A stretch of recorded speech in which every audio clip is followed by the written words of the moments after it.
নিজের মেয়ে 10টা ভুল করলেও কিছু না, কিন্তু বৌমা একটা ভুল করলেই যুদ্ধ শুরু।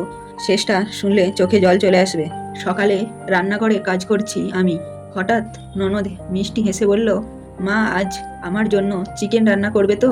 শাশুড়ি হেসে বললেন, অবশ্যই করব মা, তুই তো অনেক দিন পর এসেছিস। কিছুক্ষণ পর তরকারিতে একটু বেশি লবণ হয়ে গেল। শাশুড়ি রেগে চিৎকার করে বললেন, এইটুকু কাজও ঠিকমতো করতে পারো না, সারাদিন কি করো? ননদ হেসে বলল, মা আমি থাকলে এমন হতো না। চোখে জল চলে এলো, কিন্তু কোনো উত্তর দিলাম না।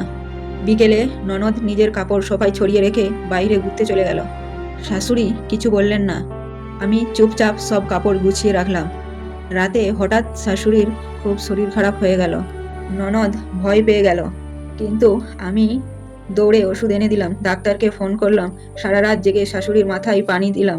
সকাল হলেই শাশুড়ি চোখ খুলে দেখলেন ননদ ঘুমিয়ে আছে, আর আমি এখন তার পাশে বসে। শাশুড়ির চোখ ভিজে গেল।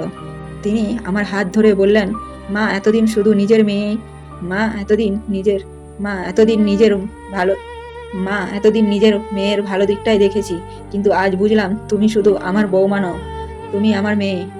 ননদও লজ্জা পেয়ে আমাকে জড়িয়ে ধরে বলল, ভাবি আমাকে ক্ষমা করে দিও, আজ থেকে তুমি আমার নিজের বোন। তিনজন একে অপরকে জড়িয়ে ধরলাম।